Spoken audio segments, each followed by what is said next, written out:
Hello everybody. Welcome. Give it a few moments here, see who else joins.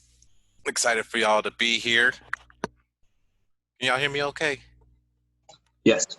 All right, good. Yeah. Sounds good.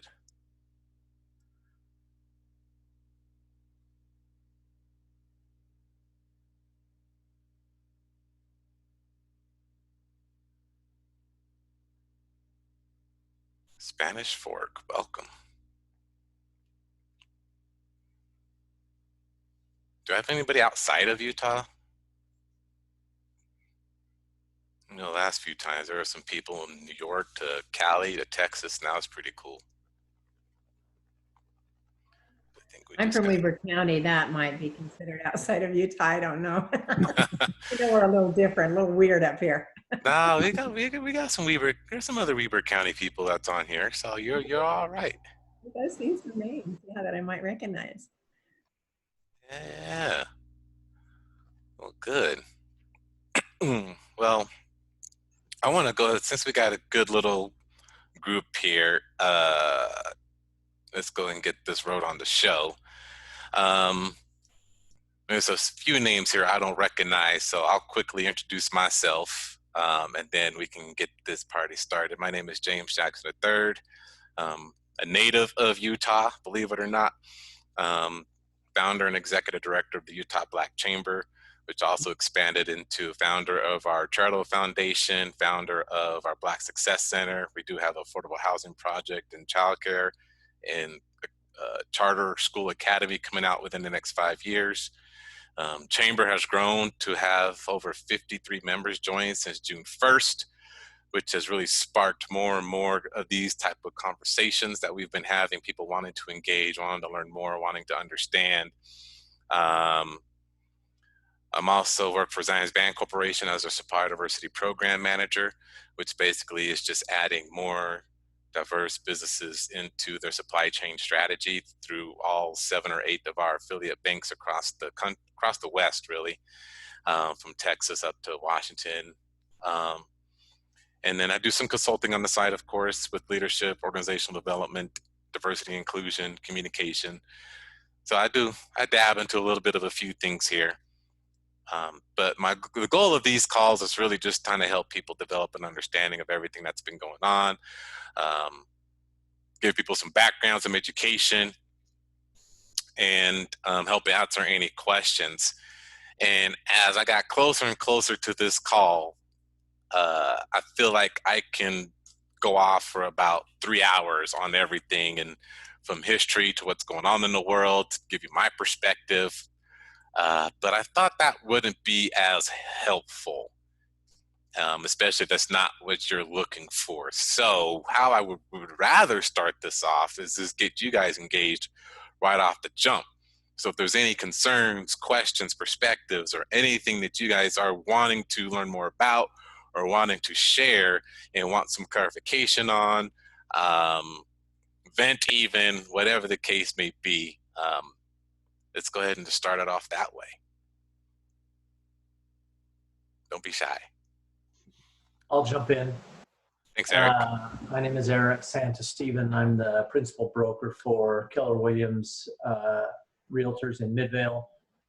And I'm not sure exactly what this group is or what it is that we're trying to accomplish here, but I have a friend. I'm also on our KW Regional Social Equity Task Force, which KW International has created a social equity task force, and they're moving very quickly to make positive changes. My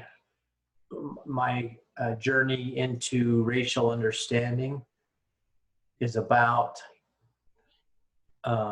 when was George Floyd? That was May 29th. Okay, since then I've been devouring everything I can get my hands on. I've read all of, not all of, there's a lot of books, but I'm probably 10 books in. I've watched the movies, I've watched the documentaries.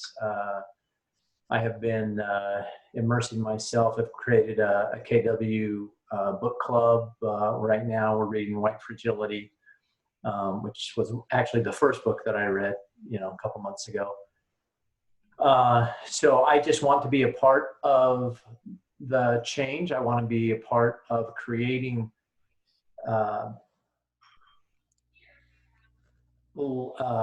different policies, anti-racist policies, and just open to learning everything I can.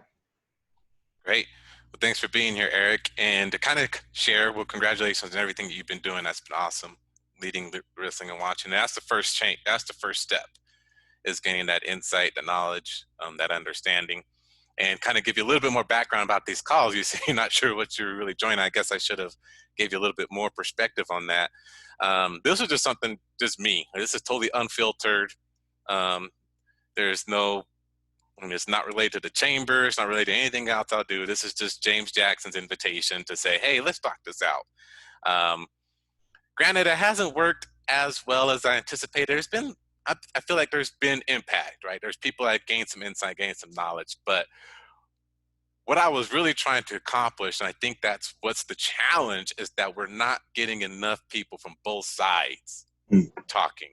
And that's been the main struggle. So I feel like I may try a different angle next time. If there's one thing that I've learned how to do is sales, and I guess I didn't sell this one as well as I anticipated.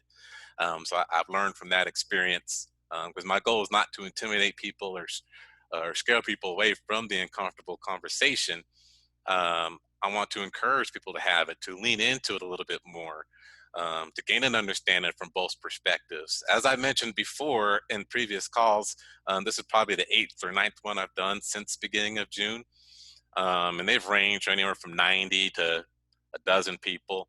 There was the second one I did had 8 police chiefs on there, and that was a fascinating experience. In a good way. There was a lot of good conversation happened there, and from that, I've talked to, being close with 4 police chiefs so far, and actually there is a talk going on within all the police chiefs right now of a proposal that I presented to them to hopefully implement some changes here for all police departments. So we'll see where that goes. So it's been pretty exciting. Within that, and that's basically where I wanted to come in, because I have family that are police officers, so I want everybody to know, like, I am for the police force. It's just trying to find the middle ground, like how do we navigate, because they're overutilized and under-resourced. They have a systemic structure that hasn't been built for people of color, and it's basically giving them that understanding on how to go forward with that, learn from that, be aware of it, and how to dismantle it and fix it. But anyways, that's kind of where these calls started. And so this is mainly just me providing some insight. And what I would recommend is, trying to be part of the change, Eric, being a principal broker of KW, is like, I encourage everybody to use their platform for what they have. One of the main systemic issues, when we talk about systemic racism, there's 2 things that come up that is basically the foundation of all of it. It's education, property. And so when you think about where we've come from 1619 to 1865 to the early 1900s until now, it's all based on the lack of resources of education for Black and brown communities. And if we don't learn enough on how to gain that insight on that education, get that success, that inherent, the inheritance of your past generation, of your family, then that's been the struggle. Us in the Black community, we call that the Black tax, because we haven't been given the same start as the white community. So when you think about equity, right, there's equality and then there's equity. Well, equality is where people are treated all the same, but equity is providing the opportunities and resources so that we have the same access, which is definitely a lot different. And that's why there's, resources set up like the Utah Black Chamber. That's why companies have a diversity and inclusion officer, is to be able to provide that access, ensure that we are provided just the same amount of opportunity as everybody else is, trying to dismantle or even, right in this case, it's almost like a Band-Aid on the systemic structure that's in place. So when you think about housing in particular, redlining came into play, 70s and 80s, and we're still experiencing it today. Even our own president just blatantly put out redlining in his tweet. I was like, what you just said there is what we're trying to dismantle, not allowing low income housing into suburban areas. For us that live in Utah, we know we don't have much of that option right now because we're running out of land like crazy. And so it's basically us coming together. When you think about property taxes, for example, like I live in East Mill Creek, very affluent area, and I think about the education that my kids have here at Skyline High School. But I think the same type of education that kids may be provided at West High School or Hunter High School, right? It's probably not the same type of access, not the same type of resources. I hear the stories all the time, and it comes from the taxes that go into develop those resources. And so the less you're able to mix the properties together, then there are going to be the affluent, less affluent areas. And then of course, with the redlining that's in place, we've been moved to those less affluent areas. So we're not provided those same type of educational resources, therefore not provided the opportunities for the housing. So we're kind of left in this bubble that we try to break out of. So long way to a short answer. What I was trying to get to, Eric, is, when you think about your platform and how you can raise awareness regarding redlining, how we can dismantle the policies that are there. We know that there are grants in place for educators and first responders that the Salt Lake Board of Realtors had put out there, which is great. And so what else can we do in regards to the HMDA that's out there right now, and provide those same opportunities for the communities that are less fortunate? So those are the kind of things that I think about as far as that's concerned. And I apologize, I had to mute you for a bit. I had a call from my co-leader in my office, whose wife just tested positive for COVID. Uh-oh. And I had spent a lot of time with their son recently. So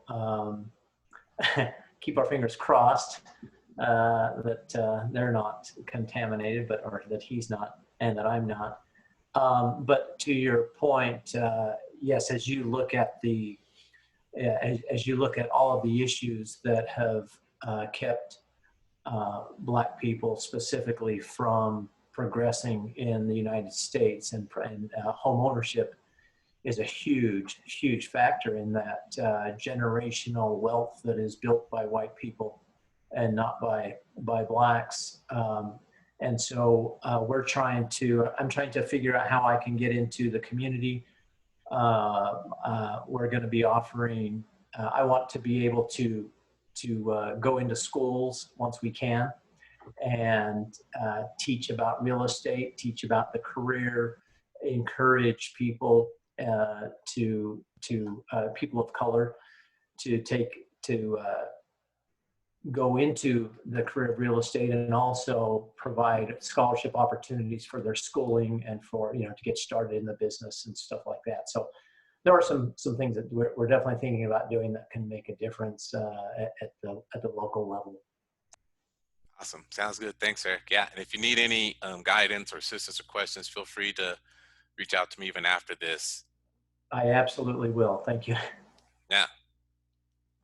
Thanks for sharing. James, so I got a question for you. Yeah, Tim. So you mentioned opportunity. What opportunities are currently missing? Like, this is my belief, right? The majority of Americans have access to the internet, right?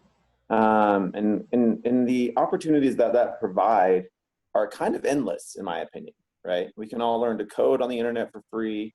We can get educated for free. We get spammed all the time in real estate markets for free. Like, what's currently missing from an opportunity perspective that, lower income groups aren't getting that everybody else has access to? Yeah, it's a misunderstanding there, Tim. For example, last semester when the school year was ending, and with COVID, 660,000 students did not log on, and half of them, or if not more than them, was because they didn't have access to the internet. So what COVID has exposed is digital inequities. And I've been working, well, not working with, but I've been engaged with conversations in South Salt Lake, just because I'm close, well, actually Mill Creek, excuse me, within Mill Creek, just because I live here, and, working with United Way and talking about opportunities to where we can provide internet. Comcast has been doing a phenomenal job about offering their Internet Essentials program, which is $10 a month, and trying to figure out how to get that, using that platform to be sponsored into certain households. And so there is a huge digital inequity that we're experiencing right now with COVID. There are students right now that school started and they don't have access to, like, for example, Skyline High School gave Chromebooks to everybody. And not every school has that access. So not only internet, but you got to think about the devices. I mean, there are students, there are adults even, who don't have a smartphone. They still have to get a flip phone, because that's, a prepaid flip phone, and that's all they have.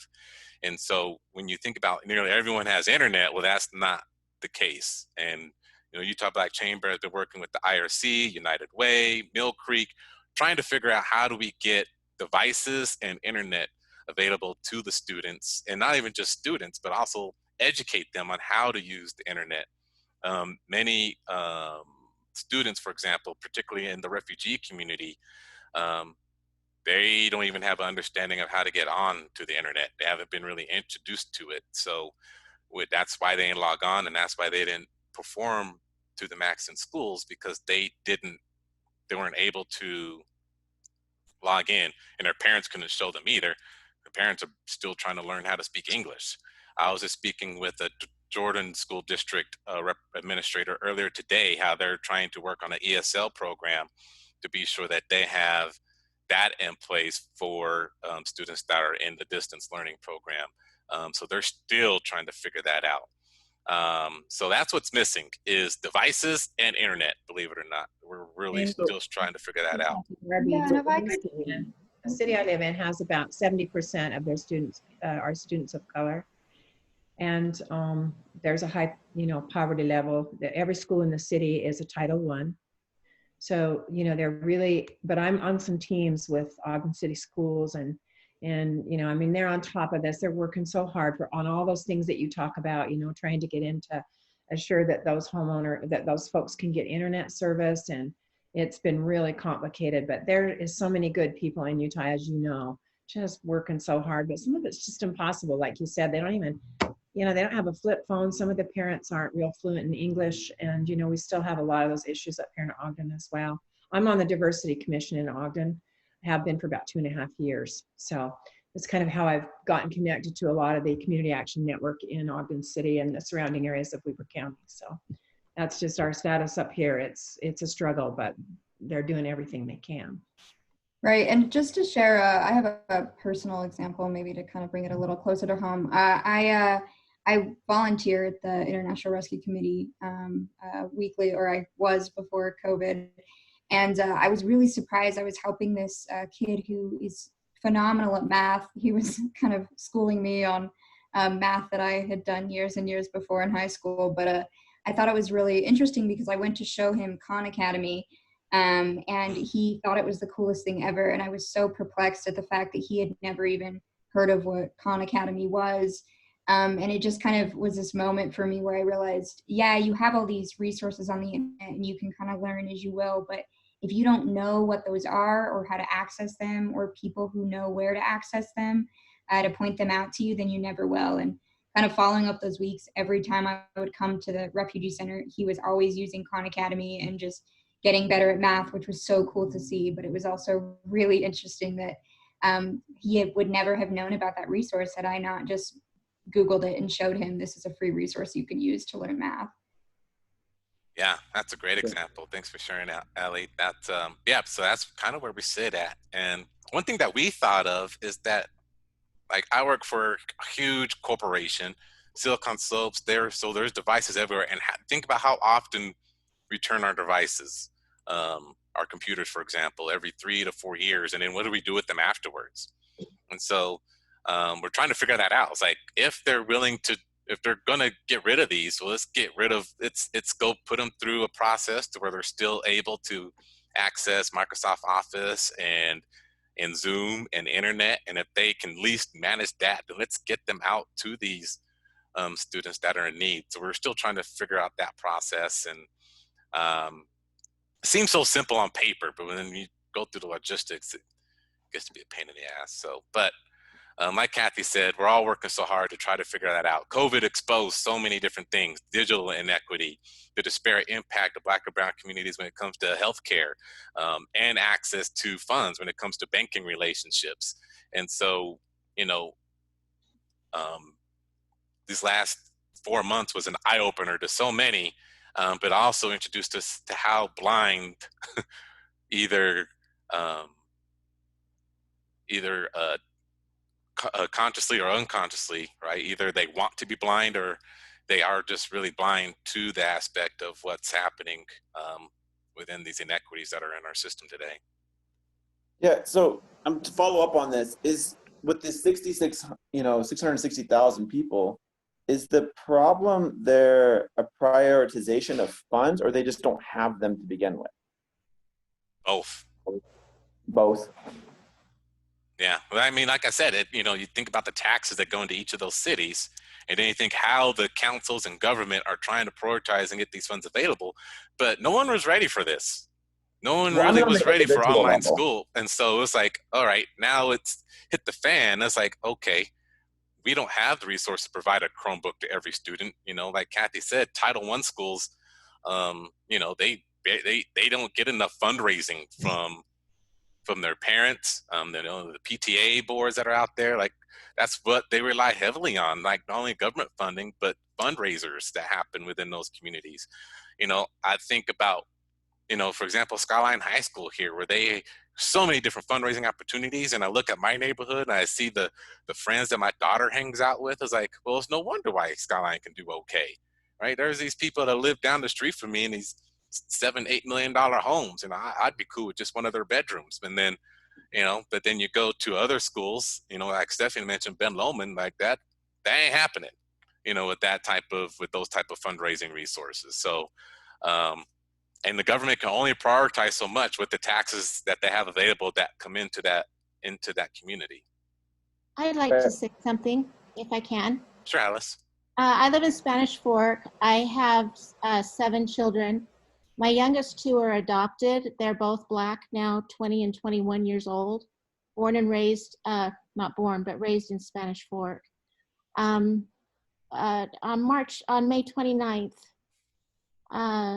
when that event happened, was a real turning point for me of really re-examining and looking at my son's lives and the differences between what my white children experienced and what my black sons experienced. They are racially profiled by police officers. That's the most stark reality, and it continues today. I really started to learn and understand. My first book I read was Ibram Kendi's book, Being Anti-Racist, and became very heavily involved in understanding American policing. I'm involved in a CAG group in Salt Lake City and meet twice a month with Mike Brown to understand the realities of racism within policing. And now I've started studying American history and the realities of our American history, the Constitution, and how racism exists and has existed. What I've learned from this is it's really, really important to understand the structure of our government, the structure of our nation, the principles that we were built on and continue to be built on. To understand the history between 1865 and to 2020, and what laws and institutions, how those are affected by personal belief in regards to white superiority for whatever reason. It takes a lot of learning and understanding. All of these social problems that we're seeing can really not be understood for a person unless they understand the history of our nation, as well as we're trying to look at this from a microcosm of what Utah looks like. And racism is different in every state. And what a Black person deals with in Alabama or Georgia or Michigan or Wisconsin is very different than Utah. From what I've learned, my sons are actually safer in Utah than any other state they could live in our nation. So we have to, I guess the point I want to make is the first step is understanding the history and gaining a knowledge before you start tackling combating racism. Yeah, That's it. Yeah, it's a good point, Alice. Thank you. You have to understand the Constitution was written in 1776, and that's why there's 20-something amendments written. But all those amendments still don't fix the problem, right? And so we, I tell people all the time, a system is perfect until people are involved. And so when you have the wrong people in the system, then comes systemic racism. And unfortunately, we're seeing it in broad daylight right now. And that's what I have the most challenging thing to try to understand. And that's what I was hoping, if there was someone from a different perspective, can educate me on, and where I see, a homophobe, racist, xenophobe, sexist person at the head office, and it's okay. That's what I struggle with the most. Like, I can't understand it. And the only thing that I get out of it all is people are choosing power over people. That's the only thing that I've gained an understanding of. They look at the power structure that the Republican Party has, and their philosophy about the economy. I admit, when I was in my younger days, I voted Republican several times, because, as a small business owner, I was like, oh yeah, that's what I was, influenced by to go that route. Can't tell you whether or not it made a good impact or a bad impact, because I didn't make enough money to that really let me know. But as I get older, and then I see, the younger kids and what they're introduced to, and I see what I've been blinded by, and what I've opened my eyes by, is that, like Alice was saying, we are definitely in a state where it's a lot safer for someone like me. I've been to other states, and it was definitely a lot different environment. Wasn't as expected, particularly in the southern states. It was eye-opening for me. And so the key is really just trying to find that understanding. It's the only way we're going to be able to get this together. Stephanie, you had a question. You raised your hand. I didn't even know there was such thing, raising hands. I'm learning more and more about Zoom every day. So bear with me here. I do have a question. So last week, somebody had posted on LinkedIn the article of the best and worst states for women and equality in 2020. And it sparked this massive conversation. And within it, somebody had made a comment about women just know what's more important, and that women, that's why that report is what it is, because it's skewed, because they chose to stay at home. So it sparked this huge conversation where a lot of people had input on, they loved what he said. A lot of people were outraged with what he said. But in light of knowing that I was going to be on this call, it started to make me think, there was a lot of people in this dialogue that were very open with how they felt about it. And I wonder, as it pertains to race, I don't find that people are going to be as open in those ideals. Do you find that sometimes it's hard to have these conversations, that people, aren't as emboldened when it comes to race to express those views and open up that dialogue? Again, to me, I thought it was interesting that, as it pertained to women in that ranking, people felt very emboldened to give these views and no, this is wrong and this is why it's wrong. But you know, do you find that, you know, race is a little bit different, that people are just more nervous to have that conversation or try to be as emboldened, or do you find that people do? No, yeah, definitely. Anytime you talk about race, it's uncomfortable. No one likes to talk about race, and I feel like the people who don't talk about it are the ones that are racist or have racist tendencies, right? Because they just don't understand yet, and so they're scared, they're hesitant, and they don't want to say something wrong. And then there are some who don't even know that they are ignorant and say the most craziest things. And you sit there and you look at them, or you read a comment, and you're just wondering, are you not understanding what you just said right there? You know, and this is kind of where, you know, as I tell people all the time, you know, don't engage in conversations on social media. It's not going to work. And then I find myself right into the trap myself. Like, I don't even know, why did I do that? I'm telling people don't do it, and here I am doing it. But it is what it is. It's just because you see something that's so obvious, you think, and all you're trying to do is open their eyes, and you realize that you're not opening their eyes, right? And so this is why I decided to do this here. It's like it happens a lot easier in conversation. But yeah, race is I would, from my perspective, is more uncomfortable to talk about than politics and religion. And then when you have race that becomes political, well, then then it becomes a whole shitstorm. That's the way it goes. Let's see, Weston had a hand, and then Lufa Deja had a hand, and then Jason. Cool. Yeah, can you hear me okay? Yeah. Awesome. Yeah, so a couple of points and then a question. You know, I found that discussion leads to it. Weston, you're cutting in and out a little bit. We're having a hard time hearing you, though. Am I? Okay, is that any better? Yeah, it's better. Okay. A couple of points and then a question. And my first point is, you know, discussion leads to finding common ground. And I don't think we're having enough good discussion. And I don't think it's happening, especially like you said, media. I think people are set in their ways, and they'll share certain things that make you scratch your head and obviously want to comment. You try your darnest to hold it, you know? So I think forums like this are very important, and I hope to see more of this in the future. My second point in question goes to what Alice stated earlier in regards to, you know, education. It starts with education and understanding.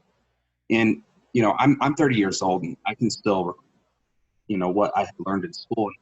We learned about Martin Luther King. We learned about some of the history of racism, inequality. They didn't really spend too much time going into the detail. I think it's important for them for kids, for the youth to be educated and informed on what really happened and what's still happening. And this may not be a question you're able to answer, but what are our schools doing to better inform our students? Is that something that they're looking at? And if not, you know, how do we bring that to their attention? So that's a good question, by the way. We just had this conversation with a school administrator this morning, is that they're trying to get some things put in place as far as some studies regarding around, you know, Black history and so forth. But there are certain laws in place. You know, sometimes there are so many laws in place to eliminate racism that almost becomes racism again. So, and that's the challenge that they're experiencing right now. It's like, yeah, we can make it this way, but it has to be called ethnic studies, right? And so that makes it a challenge. And so, as of right now, with it so brand new, I'm actually not sure. She's not really sure the direction. A lot of people are going in the direction of, like, the person I was speaking with. She has a separate academy that she teaches about Black history right now, just for Black girls and boys, to try to get them educated on their own history, just a little once-a-week class. And the Black Chamber, we're working on a charter school that can be a little more Afrocentric, to kind of share, you know, what's missing within schools, you know, so at least our community can be educated about what's gone on in the past, and hopefully just expand that. But, you know, we do have to start somewhere, and, you know, we still have to learn how to figure that out. So I guess stay tuned. That's all I know right now. Absolutely. Thank you. Is it Lufa Deja? That's what your username says, but Yeah, that's go to you fine. next. Okay. Yeah, you can hear me fine? Yeah. Yeah, and to piggyback on the last question that was asked in regards to access. So I'm one of those that's in the creative agency industry. I know plenty of people who are also in the gaming industry. And when it comes to access, I mean, it's basically the way the world is going. It's pay to play. If you don't have the funds, you're basically left out of knowledge. You're left out of basically everything that comes with that. And I see the struggle tremendously when it comes to college students that are in the creative industry.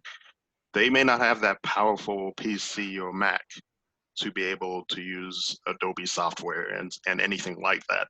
So here you have students basically staying at home, not being able to pay the $56 a month to pay for the subscription service.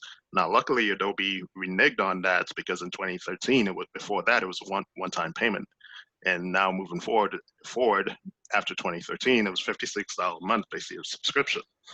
But now what they've done is basically made it free during the pandemic just for students. Now you can imagine if you're a professional and you're left out of a job and you don't have that opportunity, you're basically left out to dry.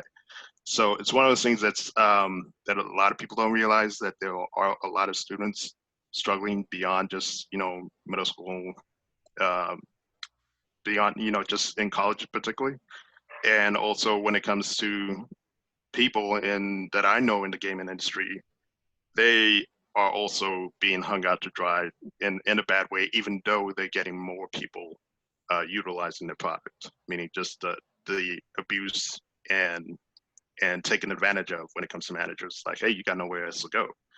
And so yeah, it is definitely true that a lot of people who are poor or don't have the resources are getting left behind in vast numbers.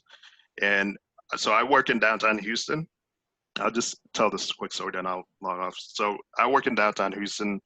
I've worked there for like 8 years. And this is just like one incident in regards to my experience. So I'm always up to date in regards to my registration, my license, and all that stuff. The only time, and if you know about downtown Houston, you know it's basically like Cop City, cops everywhere. Mm. The one time I got pulled over was because I took a coworker from out from a meeting back to our office, which was in downtown Houston. Now I'm the driver, she's in my car, and guess what she was? She was a white. And that was the one time I got pulled over, all because of that. What could he do to me? Pretty much he could only say, oh, your registration is about to expire, so here's a warning, meaning my registration was going to expire in a month. So that was the reason why I got pulled over, because it was fairly obvious, driving while black. So that's one of many examples that still, makes me angry to this day, because I knew it was coming. She didn't have a clue, but it happened. And that's just one of many experiences that I've had to deal with. Yeah, thanks for sharing. I've heard a lot of friends where they have, a white female in their car and they're black and they're driving and they be pulled over. And the first thing they come to the window is, ma'am, are you okay? Yeah. And, that's recent stuff, so it's, it's interesting that that's still happening right now. And people are wondering. I tell people, don't get mad at me because I don't want to take you out for lunch. I don't want to be the designated driver because I know what may happen and I want to stay out of that situation. Yeah, you just I think just want to stay safe, right? I remember my fiance was driving. I'm in the passenger seat. And she gets pulled over, and I honestly can't remember what she was pulled over for. But as soon as they saw me, this is in Cottonwood Heights, by the way. As soon as they saw, this was 2015, saw me, asked for my driver's license, and I looked back and went from one cop car to 4 behind me. And we had kids in our car. And granted, our kids are not black. And so I'm their stepfather pretty much. But, it was frustrating to Michelle, but I just sat there. I was like, I'm used to it. This is the way it's going to go. I'm just going to let them do what they need to do, because with kids in the car, I don't want to do anything right now, and I'm just going to move on. But, it's sad that I'm used to it, right? That I have to adapt to that, and that's just the way it goes. So still happening to this day, and you know, people just have to open their eyes more. Jason, you had a question. Yeah, I've actually just got a couple of comments that I wanted to share, and maybe even share just a tiny bit of passion, if you don't mind. I love the title of this, Uncomfortable Conversations. It's not having the uncomfortable conversations for decades that have led to the precipice that we're at currently. I've been very, very blessed, especially in my young life, growing up in the hip hop scenes. I was a break dancer in the 80s. There was a lot of diversity there. I grew up around a lot of blacks, Puerto Ricans, Mexican, all kinds of different backgrounds. And one of the big things too is that my mother would have been considered a radical hippie. She grew up around the Haight-Ashbury area. She was also down in Texas. She taught me about the Black Panthers. I did a book report on the Black Panthers in the 5th grade. I had my teacher pull me aside and ask me if I was sure that I wanted to do that. I said, without a shadow of a doubt. My mom had me read the autobiography of Malcolm X in elementary school. One thing that she did that I still see as a problem, and I'm not trying to call anybody out in particular, but the concept of especially white people saying, I'm colorblind, I don't see race, I don't see color. I'm sorry, but that's straight up bullshit. And the thing is that if we continue pushing that stuff under the rug and not having the tough conversations or what we perceive to be as hard conversations and talking about race and truly celebrating diversity, getting to understand the histories, it's going to continue being a problem. I'm sorry to say, but Public Enemy raised this flag back in 1989. You know, I mean, we've been, hip hop in general has been raising the flag of, hey, this is a problem. And honestly, I'm sort of like, what the hell took this so long? This conversation has been going on for a long time, and I'm really not trying to share, you know, too much crazy passion, but this is something I've been into for a long time, and I'm just sort of confused. I'm glad it's here now. I'm glad these conversations are starting to be had. But you know what? If you've got Black friends, if you've got Mexican friends, you've got Tongan friends, ask them about their culture, ask them about their heritage. And even more importantly, with your white friends, if you're white, have that conversation. Hey, do you know what's happening right now? Do you know why it's happening? I mean, my mom used to sit me down. I'd ask her, hey, why did Public Enemy say fight the power? What does that mean? And she would explain what the hell was happening instead of being like, oh, it's just music. You know, it's not just music. This is a movement.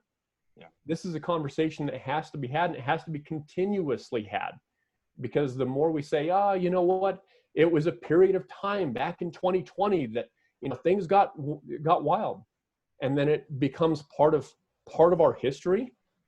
That's not going to fix the situation.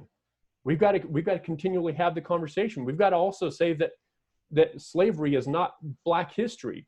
That's like a small, minute portion of it. I mean, listen to KRS-One. I mean, a lot of that kind of stuff that I grew up on, KRS-One taught me a ton about Black history and all the way back to Egypt and all these types of things. And those are the conversations that we need to have with one another about the breadth of the history, and not just these little tiny pieces that American schooling systems have been feeding us for decades. So just a couple of thoughts. I decided to go all chips in on the uncomfortable conversation piece, James. I love you, brother, and I'm glad I'm here, and I'm glad to see you continue doing this stuff. Thanks, Jason, man. I appreciate that. Yeah, you know, and you're right. We've been talking about we've been having these conversations since the beginning, right? Using every platform you possibly can, and no one listens. And so the blessing in disguise of COVID is that everybody witnessed Floyd. And so that's what sparked it all. Like, people who haven't heard KRS-One, Public Enemy, haven't heard all the protests that we've been having, haven't really paid attention to the kneeling of, you know, and disrespecting, you know, saying it's disrespecting the flag. And now they finally starting to understand, like, oh, this is what they've been trying to say. But it just took really COVID, everybody locked up in their home watching the screen, to really understand this is what we've been trying to say for decades, even centuries. Quick comment. Yeah, so it's just where and so hopefully we're taking advantage of this opportunity, just like I am right now, just trying to be be in these conversations as often as I can be, really putting myself out there. You know, believe it or not, naturally, I'm introvert. So when you talk about uncomfortable conversations, that's uncomfortable in every sense of the word for me. But, you know, like I mentioned, we don't know when this opportunity will come again, and hopefully we can educate as many people as possible. Tim has his hand raised, and then we go to Tara. Yeah, so I have two questions. So this is going to get real weird for me, but I'm just going to ask it anyways. Yeah, that's what it's here for, man. We talked about education. Education is super, super important, right? I deal with businesses all the time. That's actually how you and I met a while back. You know, I know a lot of things and a lot of other people don't. But what I don't know right now is the difference really definitionally between racist, institutional racism, and then stereotyping, right? And then to take that one step further, how do we overcome confirmation bias, right? If I get pulled over, I naturally don't assume it's because I was white, right? And I'm assuming, and I'm just making a blanket assumption because I don't know. If you get pulled over, is it initially because you're black, right? And I'm trying to understand, how do we combat those kinds of situations, and especially when it comes to the definition side of things, right? If what we're doing is stereotyping, and my example is gay people. Back in the 80s, if you look at media, they were constantly portrayed as villains, monsters, horrible, horrible humans. And in the media industry, they took the chance to create Queer Eye and a bunch of other shows that portrayed gay people not as victims or villains anymore. And it changed the stereotype of a gay person, right? If we said a gay person, we naturally stereotype them into these flamboyant people, right? Now, again, that's a stereotype, and it's not a racist issue. But that's just what we go to. And I'm really struggling with that right now. Is my best friends growing up were black. I was in the Marine Corps. You know, my best friend in the military was black. My roommate was Asian. All the guys I worked with were Mexican or from Latin American countries. And like, we had a job to do. And so we used racism to break down barriers and stereotypes to get to know one another. And I don't think I'm racist, but if I listen to the conversation, everything tries to tell me that I'm racist, and I'm not. Do I stereotype? 100%. But racist isn't the thing that I can grab, you know, I don't know what to say right there. But institutional racism, I understand. I feel like that's a whole separate issue. But these three categories of words really bother me. And I don't know how to address those. That's my question. No, yeah, Tim, that's an excellent question. And unfortunately, this all stems back to how this nation was formed when they created race, right? I was just having a conversation with my colleague yesterday. We're just out on the golf course because he just wanted to understand diversity. And he was like, why do we have race on job applications and on loan applications? It's like, well, that was actually put in place to eliminate racism, but now all it does is make it even more.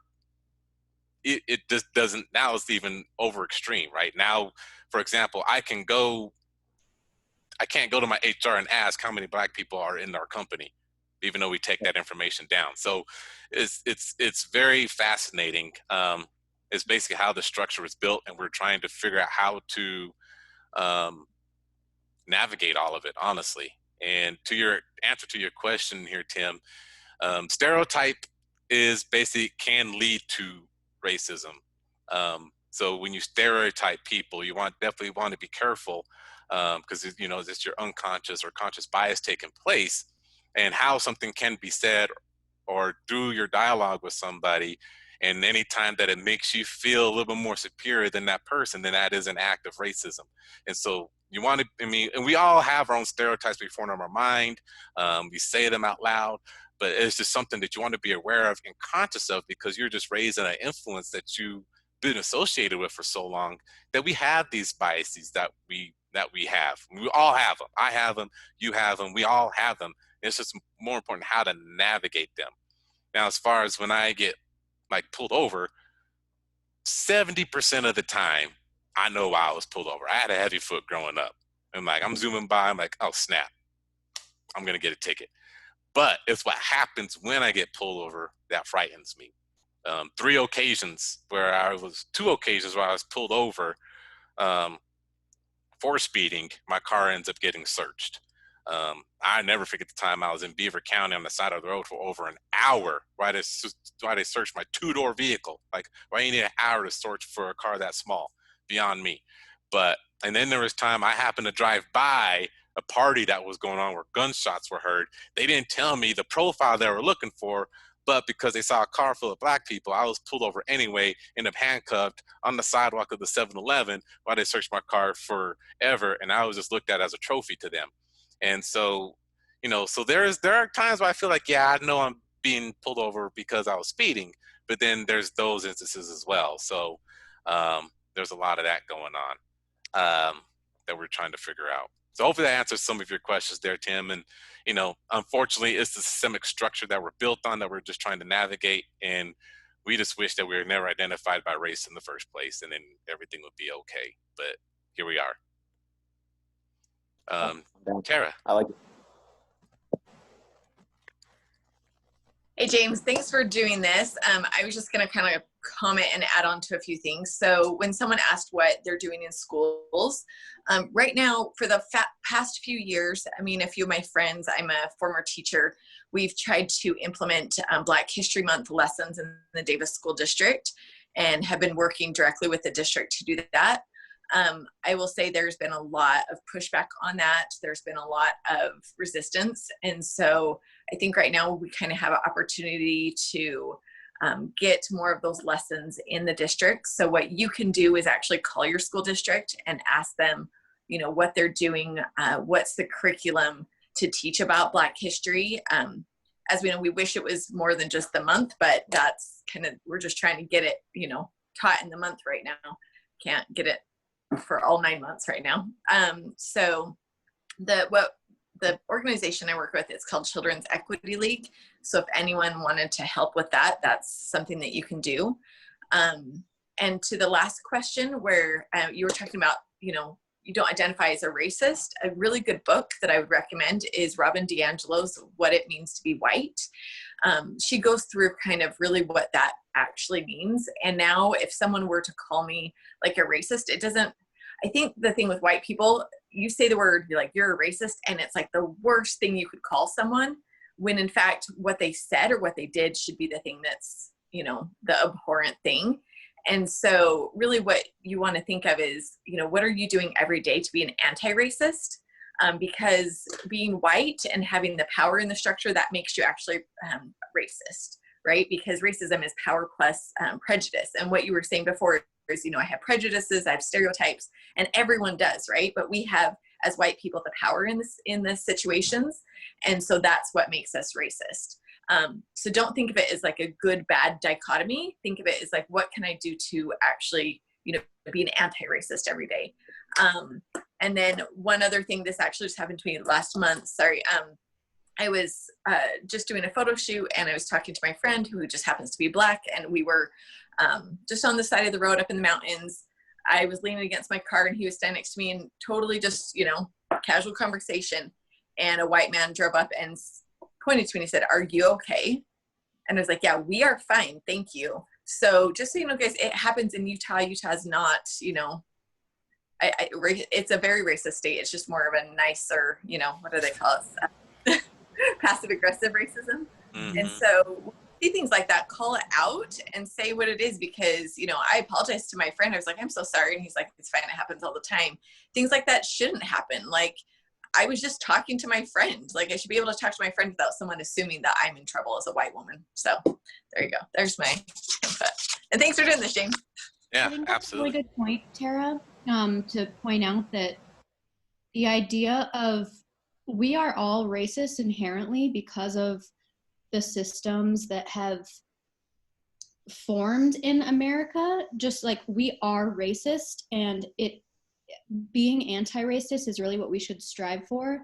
And all of these books and things that we're all learning about, the one that you mentioned, do you mind putting that in the chat? I think that'd be really helpful so that we could look it up.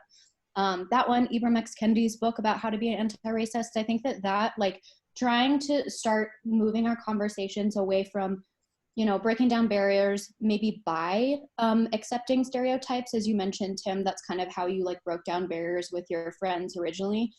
Trying to actively be anti-racist and not feed into those stereotypes and find common ground in other ways.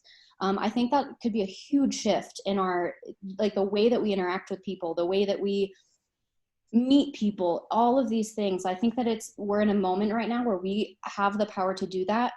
I just really like that point, Tara. It's, you know, we are all racist as white people. We inherently, because of the systems around us, are that way. But how can we be anti-racist? I think that's a really good thing to think about. So thanks for bringing that up. Yeah, great. Can I add? I just wanted to Tim's comment that in White Fragility, another of Robin DiAngelo's books, she says that we have a belief that discrimination and racism can only be intentional. And I think that's where a lot of our conversations with people that are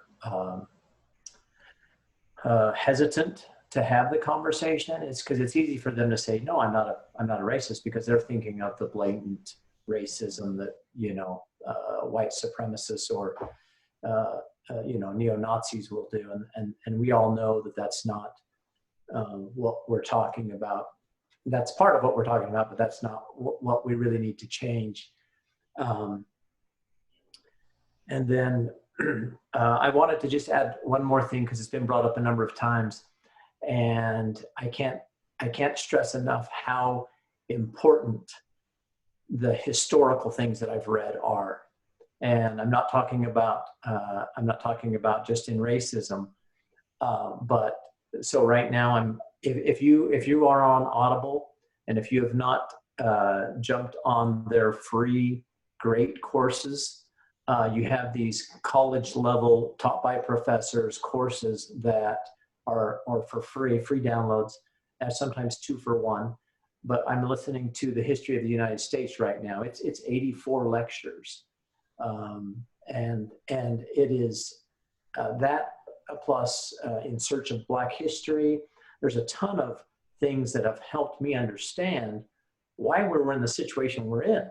And also when I saw what was going on in the streets in 2020, and then I watched historical, you know, Selma or the writing in 1964 and in the 60s, you could put them, other than one being black and white, one being color, it was happening all over again, you know. And I think what's beautiful about this situation right now, to what James said, is, you know, with COVID, we've all been able to witness it. And I think that now you look at, I can't see a lot of the people, but I know that in our conversations, in our book clubs and stuff like that, the majority of the people are white.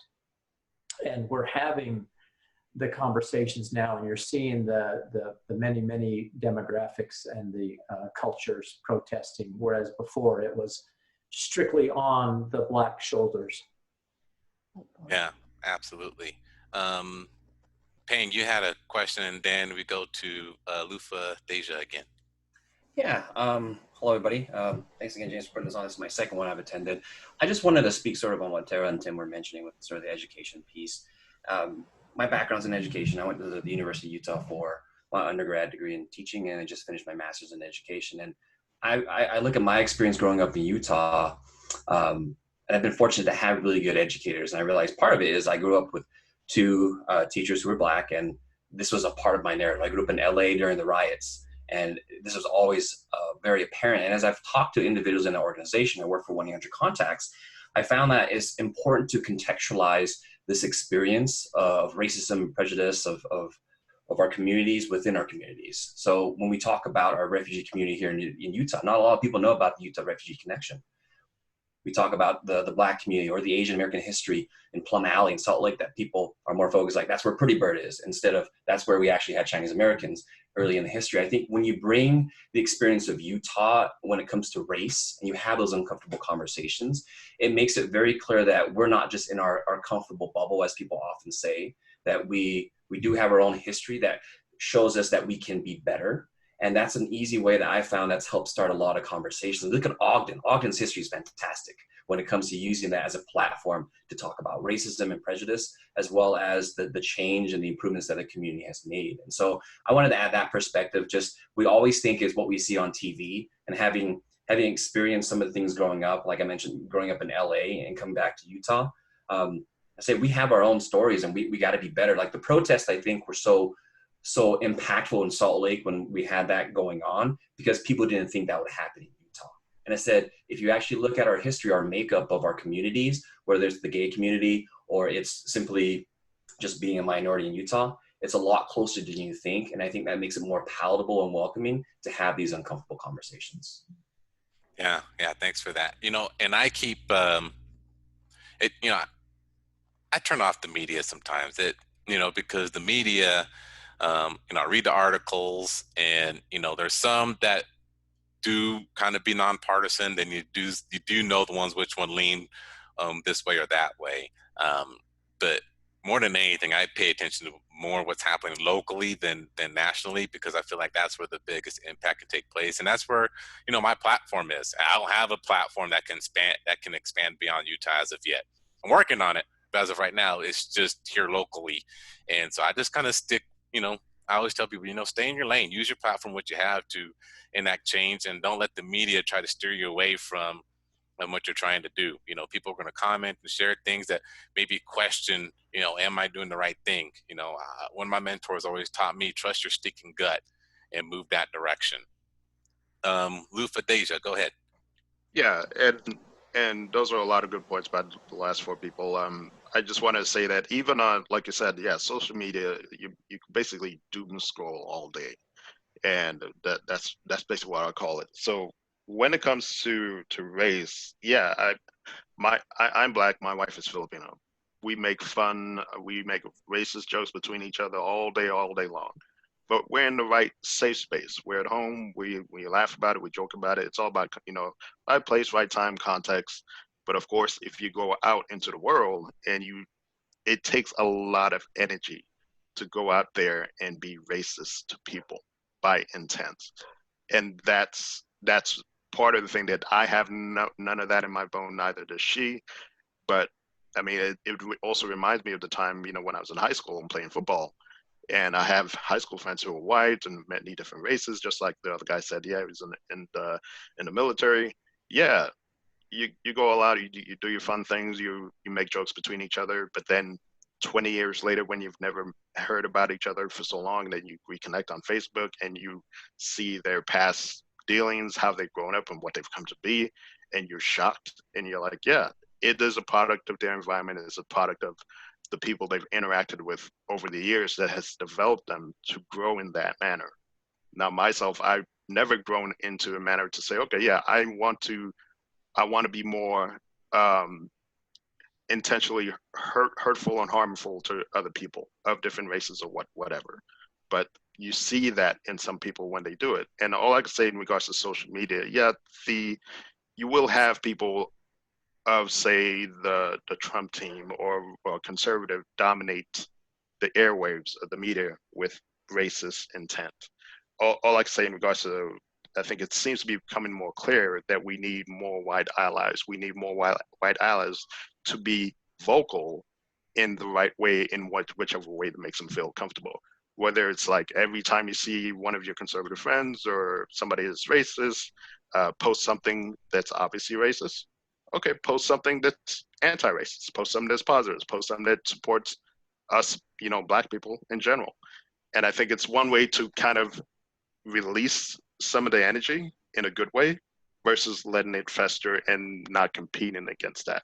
I think that's one way that has helped some people in COVID and under the pandemic.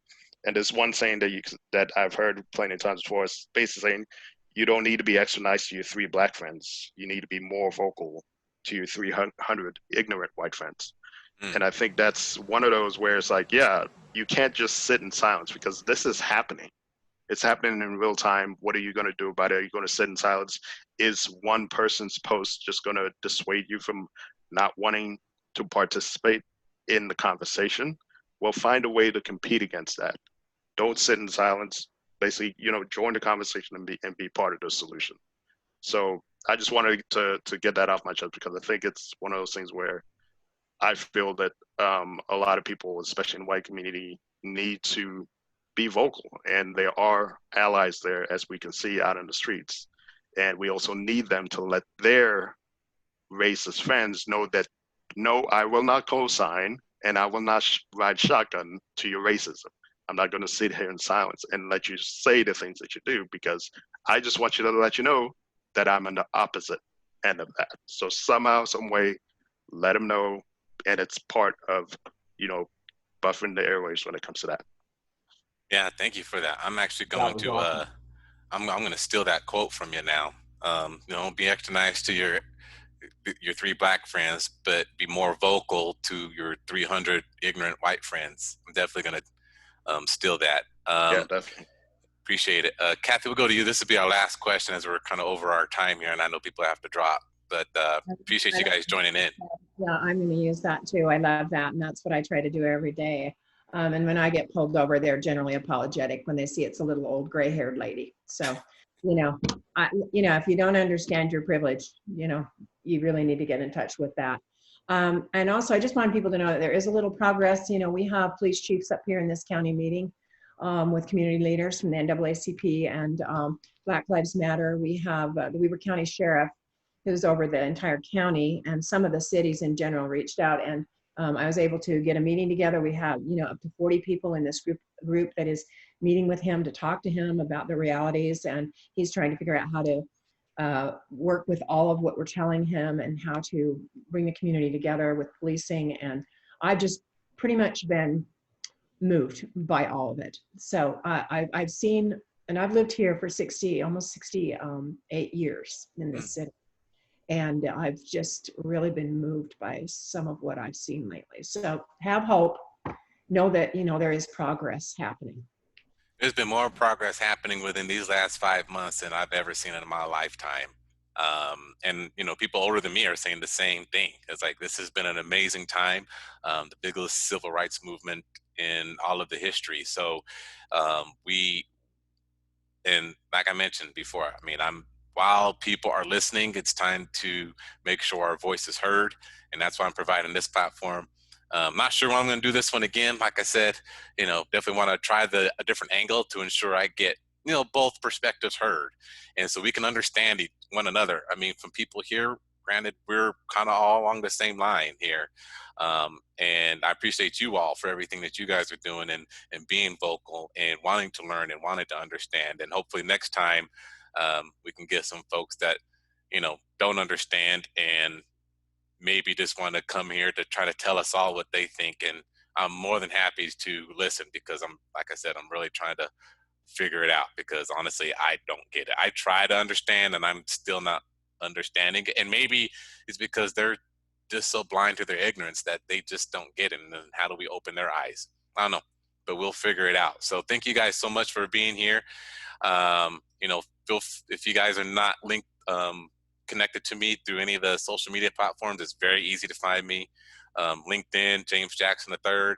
You can find me on Facebook, and you find me on Instagram, J3 Motivation. So very visible, and I do that on purpose as I try to grow my own company and the chamber itself. So I appreciate you guys so much for joining in, and we'll catch you next